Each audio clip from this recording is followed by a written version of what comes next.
Micro level पे जो failure देखा उसको मैक्रो लेवल पे एनालाइज करने के बाद यही पता चला कि एथिक्स में आपने इस साल क्या अलग किया, and how all those things helped you in terms of preparation? the first thing was कि since everything in the crash course module is so to the point, I think it helped me consolidate my unstructured notes. That was the first thing. Secondly, the application part was very important क्योंकि मैं बस ये देखता हूँ कि जैसे feedback होता है कि मैं 10 बच्चों को दे रहा हूँ, बट देखिए आपको फीडबैक याद है का मतलब है कि आपने उस पर काम किया है, क्योंकि आपने उसको जहन में उतारा है। कई बच्चे केवल फीडबैक लेने के लिए फीडबैक लेते हैं। अब वही है कि knowledge is not same as wisdom. To know what you are doing wrong and to improve on that, that makes the difference. हमको क्यों सोचना है इसको 40 आएगा, इसको 30 आएगा? हमको केवल ये सोचना है कि मेरा आज के आंसर में कमी क्या है, मेरा आज का आंसर कल के आंसर से बेहतर कैसे हो सकता है, मेरी कौन सी 5 चीजें जिस पे मैं काम करूं तो मेरे अच्छे आंसर आएंगे। Hi Jinia, many many congratulations. Thank you so much sir. कैसा लग रहा है? सबसे पहले तो ये बताओ, I mean I think last year also you had a rank, people से drop one digit, you drop two of them. Grateful to God sir, grateful to God, eternally grateful sir. I think we all are grateful to God. और काफी मेहनत आपने करी। थोड़ा सा मेरे को बताइए अपनी जर्नी के बारे में कि सिविल सर्विसेज की जर्नी आपकी कैसी रही है। Yes, sir. Sir, so the preparation journey, like for everybody else, has been a roller coaster ride in general. Right from the first NCRT I picked up, which was somewhere in 2022, 22-ish. The first one was the history NCRT, जो themes होती है 12th की. तो I still remember because वही एक subject था जो मुझे सबसे ज़्यादा Achilles heel वाली feeling देता था. And from that moment, sir, sitting on in that one corner of my room, to yesterday, seeing my name where it was, sir. It has been a very tumultuous yet very, worth it journey. Because I think the exam, as much as the result shapes you, I think the preparation phase is what shapes you into whoever it is that you will become later on, sir. सो वही है, जितने roller coasters आते हैं वो कितना stretch करते हैं, आप उसमें कितना रिजिलियंटली अपने आप को पुट फॉरवर्ड कर पाते हैं, एंड नहीं भी पुट अगर उतना सक्सेसफुली कर पाते हैं, then how do you take all the lessons that come in shapes of failures. I think in hindsight, sir, all of those lessons will definitely reap dividends, sir. So it has been eternally grateful, but a tumultuous journey in itself. तो कौन सा attempt था आपका जिनिया ये? So my third. Third attempt. और इसके पहले I think second attempt you got rank for the first time Yes, sir. 156। Yes, sir. अच्छा ठीक है। तो 156 से 6, Yes. मतलब अगर किसी को भी इसको आप दिखाएंगे इस नंबर को तो कोई बिलीव नहीं करेगा कि आपने के 2 डिजिट हटा दिए। मैं कई बार बच्चों को इंस्पायर करने के लिए बोलता हूँ कि यार ये दो दो डिजिट हटा देना अपनी रैंक से, आपने करके दिखा दिया। अब आपका एग्जांपल लिया करूंगा। तो मेरे को बताइए कि 156 से 6 की जर्नी को अगर मैं ब्रेक डाउन करूं, उस दिन तो कोई इमेजिन नहीं करता है कि 6 आएगी, आज Yes, 6 आ चुकी definitely. है। तो मैं उस जर्नी को एक्शनेबल टर्म्स में ब्रेक डाउन करूं, मुझे ऐसा लगता है, आप आई थिंक उसे बिलीव भी करते हैं जो आप कह रहे थे करेक्टर, मुझे लगता है कि excellence is because of habitual action. तो उन हैबिट्स में को अगर मैं ब्रेक डाउन कर दूं कि यार मैं 156 की जर्नी मेरी अगर कुछ हैबिट्स हैं जिनकी वजह से मैं यहाँ तक पहुंची हूँ, तो वो क्या हैबिट्स हैं? वो क्या हैबिट्स हैं जो शायद बाकी बच्चों को भी फॉलो करनी चाहिए, जिनको लगता है कि आपने आपको काफी फायदा किया? Thank you so much sir, पहले तो कॉम्प्लीमेंट के लिए, and I do remember the habitual you know addition to your own life, जैसे आप क्लास में भी बोला करते थे sir.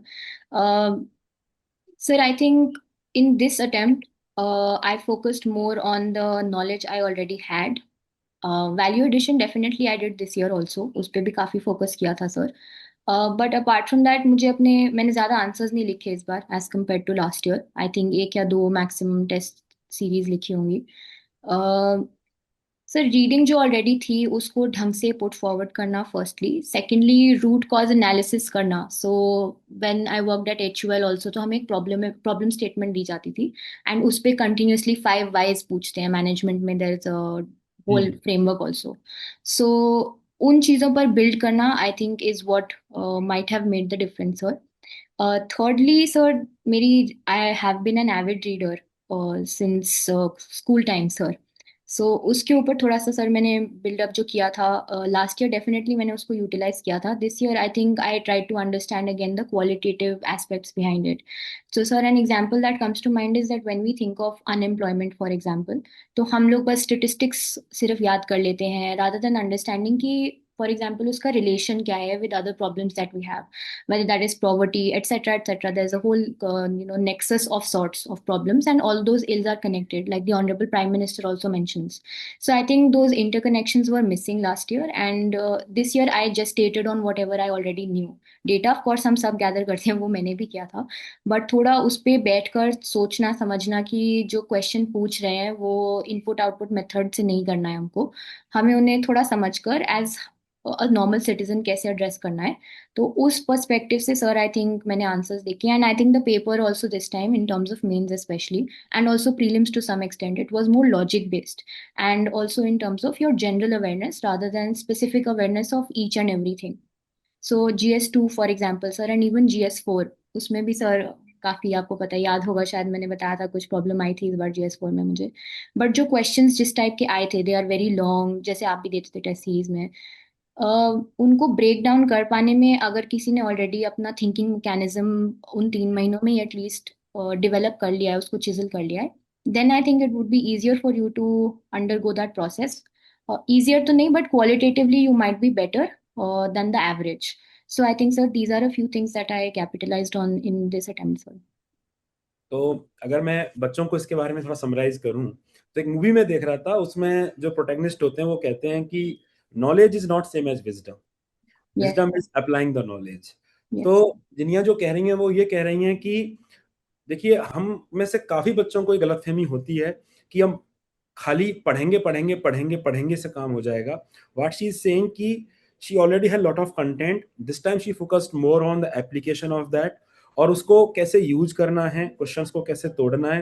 Because ultimately examiner will जज you on the basis of what you are writing on the paper. आपको नहीं पता कि उनको नहीं पता आपके नोट्स कैसे हैं, आप कितना पढ़, उनको पता है कि आप पेपर पे क्या लिख रहे हैं. तो जो हम यहाँ पढ़ रहे हैं और जो हम कॉपी में लिख रहे हैं, मुझे लग रहा है कि ये गैप अगर हम सॉल्व कर लें तो बहुत अच्छे एस्पिरेंट्स हम बन सकते हैं, बहुत अच्छे कैंडिडेट हम यूपीएससी की नज़र में बन सकते हैं. yes, sir. Yes. ये एक जनरली जब बच्चे तैयारी करते हैं, और मुझे लग रहा है कि जब आज श्रीवास्तव की रैंक 1 आई थी तो उनको भी मैंने एक क्वेश्चन पूछा था. ये सब्जेक्ट बहुत क्लोज है मेरे हार्ट के, तो मैं चाहता हूँ कि बहुत ऑनेस्टी से आप इसका रिप्लाई करें सब बच्चों के लिए. हर बार Yes. पूछता हूँ मैं मेरे टॉप रैंकर से. वो ये है कि बोला जाता है कि हम पूरी सोशल लाइफ को ख़त्म कर दें, तैयारी कर रहे हैं, हम किसी से बात ना करें, आइसोलेशन में बच्चे चले जाते हैं, फ्रेंड्स लाइफ में आगे बढ़ रहे होते हैं, खुद को विड्रॉ करते हैं, और उस चक्कर में हम मेंटल हेल्थ को बहुत दरकिनार करते हुए चले जाते हैं. कई बच्चे बहुत अनफॉर्चुनेट स्टेप भी ले लेते हैं इस दरमियान. मेरा आपसे ये रिक्वेस्ट है कि आप जर्नी के इस एस्पेक्ट पे थोड़ा प्रकाश डालें कि आपने उस बैलेंस को कैसे जिया, आप उस आइसोलेशन को कैसे देखते थे, उस आइसोलेशन को ब्रेक कैसे करते थे, और कितना इंपॉर्टेंट रोल होता है उस सपोर्ट का जिसको हम दरकिनार करते हैं, be it family, be it friends. Please उस पर बात करिए. सर, काफी इंपॉर्टेंट पॉइंट आपने पिकअप किया sir, because the journey definitely is, it can be very isolating, and again it depends on the kind of person we are. Sir, speaking from personal experience, I think पूरा तरह से अपने आप को isolate करने की need नहीं है, and I will substantiate that. Firstly, the myth of studying for 13-14 hours, sir, I personally do not vouch for that. Personal experience ही मैं अपना बताऊंगी, whatever works for whoever is watching for. 7-8 घंटे concentrated पढ़ाई अगर आप scientific biologically and scientifically देखें is possible, and if you are able to master just 7-8 hours, it is more than sufficient. That is the first thing, sir. Secondly, in my case, sir, my friends have always been a cornerstone of whatever.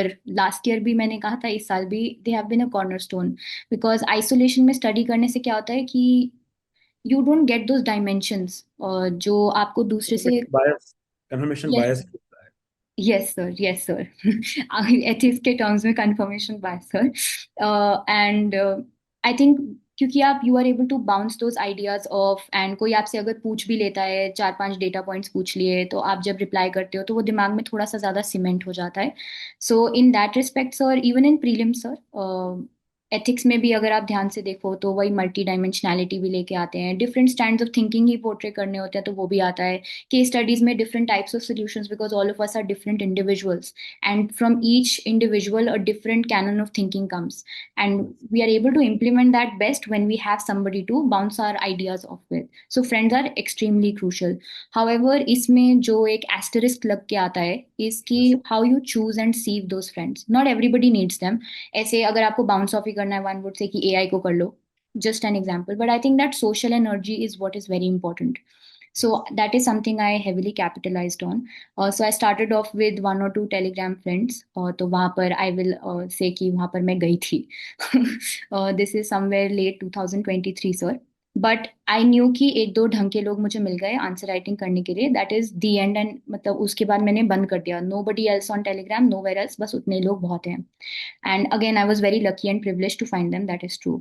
Apart from that, sir, social energy wala jo dividend hai, you can reap that from your mentors, your teachers, or your parents, your, if not parents, then siblings. Kai log hote hain hamari life mein.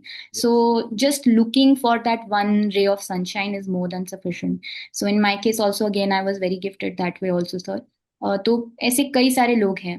Apart from that, sir, I always kept my mind, I wouldn't say diverted, but also invested in other things. क्योंकि मुझे ये था कि अगर UPSC by chance does not work out, so I have an option at the back burner. So employability, which I really want to emphasize on, कि you really need to have something, कोई ऐसी skill set हमें build करनी चाहिए side by side, just by investing 3 to 4 hours maximum or during the day, जिसके basis पे अगर things don't work out, I am sure that won't happen, but if at all it doesn't, we have to be practical in today's day and time. So वो भी buildup करना, whether that is AI, in my case I did a PG diploma in environment sciences, because मेरा UN के साथ थोड़ा उस तरफ buildup था। So I was thinking if this does not work out, I should be capable enough to look for a job in that arena. So whatever it is that works for you, look for opportunities and थोड़ा सा back burner पे उसको करो।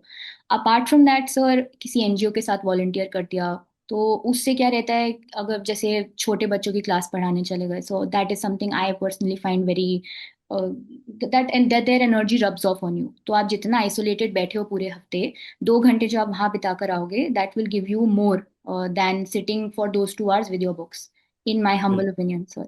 सो these are a few things that you can do, and वो जो roller coaster है वो तो रहेगा, तो उसके लिए मेंटल रेजिलियंस बिल्ड करने के लिए कोट्स लगा ली, मेरे काफी कोट्स लगी हुई हैं सर, आपने कई बोली, एंड इन जनरल जो मैंने इकट्ठी करी है वो सामने चिपका रखी है, कि जब थोड़ा सा बहुत ज्यादा टाइम्स होते हैं जब एकदम बिल्कुल। ऐसी डेप्रिवेशन सी फील होने लगती है कि मैंने क्या कर दिया, am I doing the right thing by leaving everything else, because the trade offs and opportunity cost are extremely high. So वो चीजें जो आपको मोटिवेट करें, अपने पेरेंट्स का नाम कई बार मोटिवेट कर जाता है, कोई रैंक है दिमाग में वो कर जाती है, कोई ऐसे लोग हैं जिनसे थोड़ा सा आपके जो आगे निकल रहे हैं अभी, उनसे आगे निकलना है, उनके नाम, what ever works. Just the point is कि motivation should be consistent and you need to yourself as an actor identify कि वो agent of motivation क्या होगा सर। थोड़ा लंबा आंसर हो गया, but yes sir, I think it deserves थोड़ा सा मतलब ये more लंबा in नहीं है, depth। ये बहुत अच्छा आपने एड्रेस किया है। हम ना जब एग्जाम की तैयारी करते हैं तो हम ना नोटिफिकेशन को भूल जाते हैं। आप एथिक्स का भी आप नोटिफिकेशन देखेंगे तो वो कहते हैं कि कैंडिडेट का अवेयरनेस, उनका एटीट्यूड सोशल कॉन्फ्लिक्ट के लिए है। तो Yes मुझे sir, ऐसा लगता है कि जो भी छोटा-मोटा नाम मेरा बना है इस इंडस्ट्री में, उसका बड़ा रोल ऑब्जर्वेशन से है, बड़ा रोल definitely sir। जब मैं घूमने जाता हूँ तो वहाँ का ऑब्जर्वेशन अपनी पढ़ाई में ऐड करता हूँ। मुझे लग रहा है कि वो पढ़ाई को रियल बनाता है, वो उसको रिलेटेबल बनाता है, वो नॉलेज को उस फॉर्म में लाता है कि जिसमें बच्चा समझ सके। तो वो एज़ ए टीचर जब काम करता है, स्टूडेंट क्यों नहीं करेगा?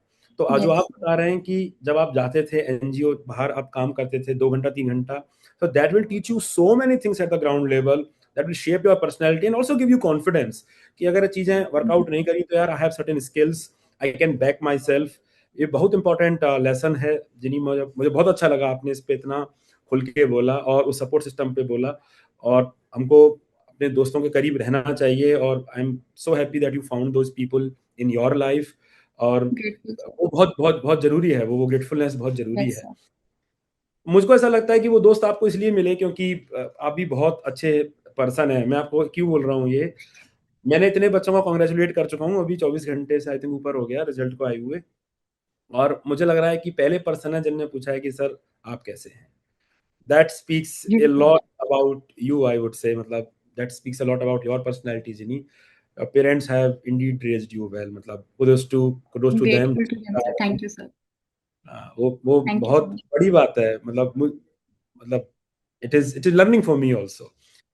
एक पहला अटेम्प्ट जब आपका क्वालिफाई नहीं हुआ है ना, या मैं कहूँ कि पूरी अब चाहे सक्सेसफुल हो गए, अगर कोई एक मिस्टेक आपको पॉइंट आउट करनी हो कि ये वाली मिस्टेक है जो नहीं करनी चाहिए, जो शायद मैंने करी अपनी प्रिपरेशन की जर्नी में, that costed me perhaps my first attempt और परहैप्स लेटर आल्सो, ठीक है, जो मिस्टेक आप बोलेंगे कि ये मिस्टेक तो नहीं करनी चाहिए। सर, आई थिंक जब हम लोग किसी और को बोलते हुए सुनते हैं तो उसको जैसे सब बोला गया है वैसे फॉलो कभी भी नहीं करना चाहिए। तो I feel very closely with political philosophy as well, sir. तो उसमें हमेशा कहते हैं कि जो बोला जा रहा है, think before you speak it out और implement it in your life.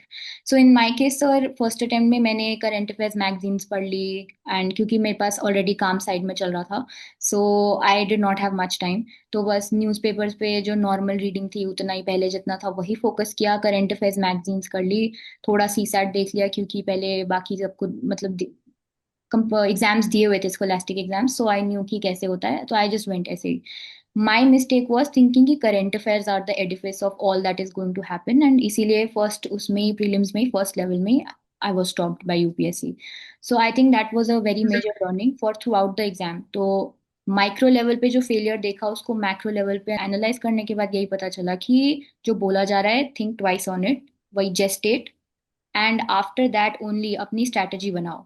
सो फिर नेक्स्ट अटेम्प्ट में मैंने पीवाईक्यूज बहुत ही अच्छे से सॉल्व करे। रात को हम दोस्त बैठते थे 3 3 4 4 बजे तक, हर ऑप्शन का हर वर्ड को एनालाइज करना कि वो ऐसे क्यों पूछ रहे हैं, and things around that arena everybody talks about it.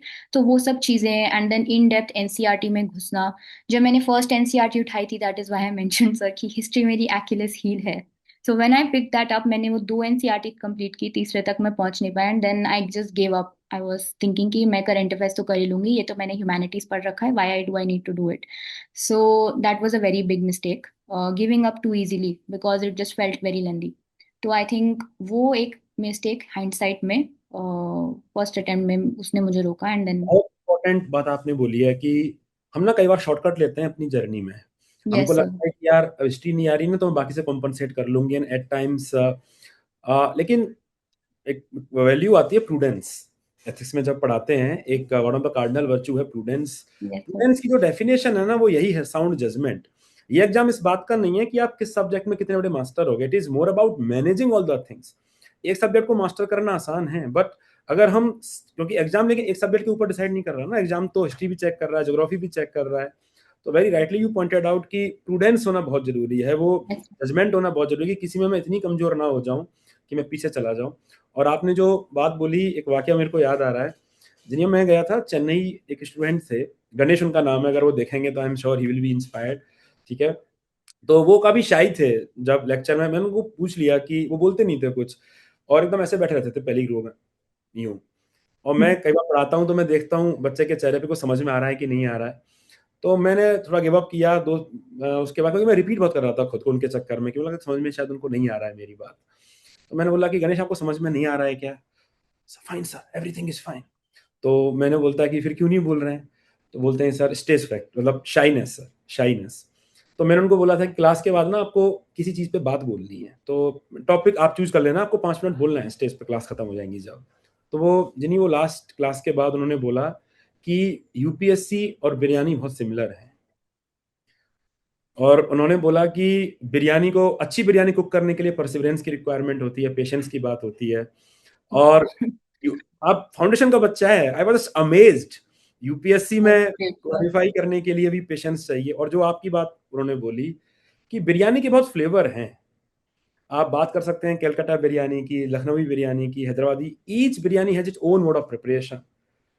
Every topper has their own mode of preparation, we should also find our own. Yes sir. How beautifully spoke. अगर ये वीडियो उन तक पहुंचे, I will be so proud. अगर वो, मैं उनका बारे में इतनी बार बोल चुका हूँ, बाकी सब बच्चों को भी। तो जो आप कह रहे हैं कि वो वही है कि each to each one is own, basically निकला चलो रे, ultimately you have to soak it all in, and अपनी स्ट्रेंथ वीकनेस के हिसाब से आपको चीजें डिसाइड करनी है और अप्लाई करनी है। Very unique analogy, sir. Yes sir. हाँ, मैं बहुत खुश हुआ, मतलब आई जस्ट होप कि विद दिस प्लेटफॉर्म वो वहां तक पहुंचे वीडियो उनके पास। तो I will connect with him. जिनी बात करें एथिक्स की, तो एथिक्स में आपने इस साल क्या अलग किया, and how all those things help you in terms of preparation? Sir ethics में दिस टाइम, लास्ट ईयर क्या है कि मैंने ऑप्शनल अच्छे से नहीं किया था। तो इस बार क्योंकि ऑप्शनल थोड़ा सा हो रखा था तो एथिक्स पे थोड़ा ज़्यादा फोकस किया था सर। तो आई टुक द क्रैश कोर्स आप ही से, एंड उसमें माय फोकस वाज जो पहले के नोट्स हैं एक तो वो मैं अच्छे से रिवाइज करूं, बिकॉज लास्ट टाइम मैं रिवीजन ही नहीं कर पाई थी। I was left making notes only and I did not revise what I had made. तो पूरा रजिस्टर ऐसे ही कुछ भी उसमें मैंने रैंडम लिख दिया था, कोई कंसोलिडेशन नहीं करी थी, which is why I don't term them notes also. तो उसको थोड़ा समझा मैंने इस बार कि लिखा ही क्या है एग्जैक्टली पता चले। सेकेंडली सर, मैंने जो प्रीवियस ईयर क्वेश्चंस हैं इस बार जाने से पहले एक बार अच्छे से दिमाग में at least I did brainstorm. So I would say I completed around 5 years, the previous 5 years. Apart from that, the questions that used to come in the mini test, sir, I wrote the first 3 4 mini tests, and after that, because there was a huge time crunch this time especially, I brainstormed on them because the lack I was seeing was the amount of time that each question is taking. That did happen ultimately also because the questions, in my opinion, were a bit. मतलब the themes were understandable कि जो पहले already हमने crash course में भी देखी थी, I think जैसे misutilisation of funds Yes. Etcetera. But उसमें फिर भी वो एक लैक मेरे अंदर जो इस बार रह गया था वॉज कि I was not able to answer quickly because I had so much to say on each topic कि उसको मैं आई थिंक जल्दी से मस्टर नहीं कर पाई। But I think value addition perspective से जो लास्ट ईयर थ्योरीज मैंने रटी थी, this time I understood them and I think I was able to implement them better. For example जैसे महावीर जी के ऊपर क्वेश्चन आया था सर, सो उसमें I think I was able, even though that was for me a misnomer क्योंकि हम कभी ऐसे पढ़ते नहीं है, so deriving from Jainism and उससे I think the examples that I gave जो करंट आपने भी दिए थे सर क्लास में, those I was able to put in the right places this time. So I think sir अभी तो marksheet नहीं आई है, but these are a few things that I did differently. So examples ढंग से लगाना, theories समझ के अप्लाई करना उनको, सिर्फ रैंडमली नेम ड्रॉपिंग नहीं करना सिर्फ, केस स्टडीज समझना। एंड एक तो case study sir I think मैंने कुछ ज़्यादा ही पर्सनली लिख दी वहाँ पर, which was I think the first one जिसमें मदर की अनफॉर्चुनेट डेथ हो जाती है। सो उसका मैंने थोड़ा मतलब ज़्यादा ही लिख दिया उसमें, but I felt very personally happy with the answer I had given उसमें, विद मतलब वो राउंडिंग ऑफ करना भी आ गया था। सो I think those are a few things I did differently this year. So, Jania, you joined ethics module. How did it help you in terms of writing better answers? Sir, I had taken the crash course module, जिसमें essentially मुझे जो मैंने like I mentioned sir, my notes were unstructured. So the first thing was कि since everything in the crash course module is so to the point, I think it helped me consolidate my unstructured notes. That was the first thing. Secondly, the application part was very important क्योंकि जब आप समझाते हैं sir, specially I remember जो deck आप use करते हैं और प्रेजेंटेशन जो आप देते हैं उसमें इन जैसे आप एक समझाते हैं then there are 5 6 examples that follow. So I think I took those to the core this time and that really helped. Apart from that sir, I remember case studies में आपने कुछ नए फ्रेमवर्क्स दिए थे विच जनरली जैसे for example MBA background वाले लोग पढ़ते हैं, so I think those were very important. I might have used 1 or 2 of them in my actual exam as well sir. So I think those differentiators are definitely there from the module. Fourthly, sir, in terms of opening new dimensions, उस case में sir जैसे I think मेरा एक test था जो मैंने आपको भेजा था and I was personally asking कि एक बार आप बता दीजिए कि क्या करूं मैं, क्या गड़बड़ है इसमें। उसमें सर आपने मुझे 2 3 चीजें कही थी which really stuck with me. Number one was ki what you are writing is in such tough English that nobody is going to understand this. So I've tried my level best to work on that in the paper. The second thing was ki your examples are lengthier than the point you are making. So that also I worked on, sir. And thirdly, I never expected ki ethics में भी templates हो सकती हैं, which came up during the crash course, sir. So kind of tailoring वो क्या है कि templates जो होती हैं एथिक्स की, because the questions are so subjective, it is very difficult to you know put them in the questions unless you practise a lot. And क्योंकि practise a lot करने का टाइम नहीं था, इसीलिए जो क्वेश्चंस मिनी टेस्ट में आ रहे थे उसी में टेम्पलेट ब्रेनस्टॉर्म करके ही I was trying then eventually कि पॉइंट्स जनरेट हो जाएं। सो फ्रॉम 4 to 5 पॉइंट्स जो मुझे 10 मिनट लग जाते थे, आई थिंक धीरे धीरे I was able to bring that time थोड़ा सा down and also open newer dimensions which were also unique। तो पहले तो दो तीन जो अपने दिमाग में नॉर्मल थिंकिंग से आ रही है वो, एंड देन टेम्पलेटाइजेशन से opening the other ones. So these are a few ways in which the module help me sir. मैं बाकी बच्चों को एक बात बताऊंगा कि मतलब जब हम बच्चों से मिलते हैं, मतलब एज ए टीचर की मैं इस साइड की इमेज दिखाना बताना चाहता हूँ। तो मैं बताऊं मैं क्या देखता हूँ। मैं बस ये देखता हूँ कि जैसे फीडबैक होता है कि मैं 10 बच्चों को दे रहा हूँ, बट देखिए आपको फीडबैक याद है। याद है का मतलब है कि आपने उस पर काम किया है, क्योंकि आपने उसको जहन में उतारा है। कई बच्चे केवल फीडबैक लेने के लिए फीडबैक लेते हैं। अब वही है कि knowledge is not same as wisdom. To know what you are doing wrong and to improve on that, that makes the difference. मैं बोलता हूँ कि अगर हम इस जर्नी को ब्रेक डाउन करें ना, तो जिनिया जो आज आंसर लिख रही हैं और जो शायद 2 साल पहले लिख रही होंगी, बहुत जमीन आसमान का अंतर है उनमें। तो अगर हम इस चीज को ब्रेक डाउन ऐसे करें कि this journey is all about minimising mistake mistake mistake mistake, it is all about pursuing that excellence. हमको क्यों सोचना है इसको 40 आएगा इसको 30 आएगा, हमको केवल ये सोचना है कि मेरा आज के आंसर में कमी क्या है, मेरा आज का आंसर कल के आंसर से बेहतर कैसे हो सकता है, मेरी कौन सी 5 चीजें जिस पे मैं काम करूं तो मेरे अच्छे आंसर आएंगे। That you so beautifully spoke जिनिया, and I think it speaks a lot about you as a candidate, as a student, than about me as a mentor। आप क्लास में भी आपको याद होगा, मैं कई बार बोलता हूँ कि क्लास में अगर आपको समझ में आ रहा है तो थोड़ा टैलेंट इसमें ज्यादा मेरा है, आपका कम है। लेकिन अगर आप उस चीज को याद रख पा रहे हैं, एग्जाम में लिख पा रहे हैं, 100% it is your hard work, your credit. क्योंकि देखो सर आपने उसमें डेफिनेटली रिवाइज योर की। ब्लेसिंग सर, ऐसी बात नहीं है सर। नहीं नहीं नहीं, वो आपका आपका मेहनत है। उतनी बार आपने रिवाइज, जाने कितनी बार आपने इस फीडबैक को रिवाइज किया होगा, कितनी बार आपने इसको प्रैक्टिस करा होगा, जहन में उतारा होगा। तो ये है जो शायद आपको टॉपर बनाता है। मैं तो यही बोलता हूँ कि टॉपरों से सीखो ना, ये ट्रेट सीख लो कि मैं ट्रेट क्या इस्तेमाल कर सकता हूँ, क्योंकि वो तो हम हर किसी से सीख सकते हैं। तो thank you so much जिनिया for doing this with us, thank you so much जिनिया for doing this with us, and I am so glad that you achieved the dream rank, single digit rank, and you are my ethics topper this year. I'm so happy. Thank you for making me part of your journey. It is such thank a you so much blessing. Sir, thank you for having me sir. Okay, bye bye, take care. Thank you.